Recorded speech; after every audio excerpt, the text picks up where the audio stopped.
किसी शहर के बस अड्डे पर एक गरीब जूते पॉलिश करने वाला लड़का बैठा करता था।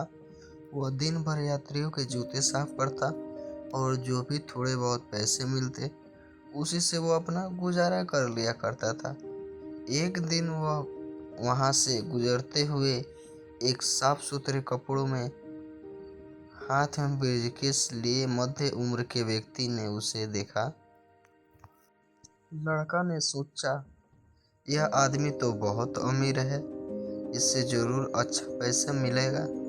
वह तुरंत आगे बढ़ा और बोला, साहब जूते पॉलिश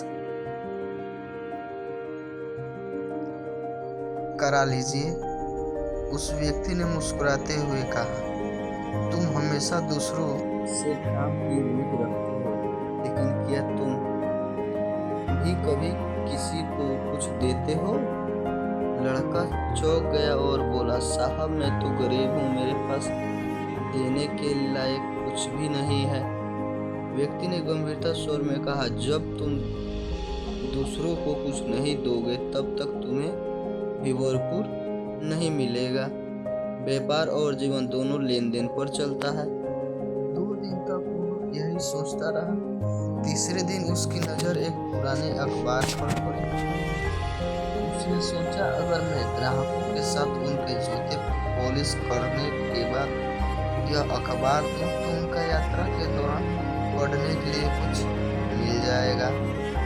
वह तुरंत पास की दुकान से कुछ पुराने अखबार सस्ते दाम पर ले आया। अब जब भी कोई उससे जूता पॉलिश कराता, वह काम पूरा होने पर मुस्कुराकर कहता, साहब यह अखबार भी लीजिए, सफर में पढ़ने के काम आएगा। लोग खुश होकर उसके पास आने लगे। धीरे धीरे उसकी कमाई बढ़ने लगी। कुछ ही महीने बाद वह ब्रीफकेस वाला व्यक्ति फिर उसी बस अड्डे पर आया। लड़का अब बड़ा हो चुका था, साफ कपड़े पहनने और पास के एक छोटी सी दुकान चला रहा था, जहां जूते पॉलिश के साथ साथ जूते, ब्रश और पॉलिश की बोतलें भी बेच रहा था। उस व्यक्ति को पहचाना और दौड़कर बोला, साहब क्या आप मुझे पहचानते हैं? आपसे मेरी पहली मुलाकात यही हुई थी, तब मैं सड़क पर बैठकर जूते पॉलिश करता था। व्यक्ति ने गौर से देखा और मुस्कुरा दिया। हाँ, अब याद आया, तुम वही लड़के हो जिसे मैंने कहा था कि जीवन लेन देन पर चलता है। लेकिन आज तो तुम व्यापारी लग रहे हो। लड़के ने हंसते हुए कहा, जी साहब, आपने सही कहा था।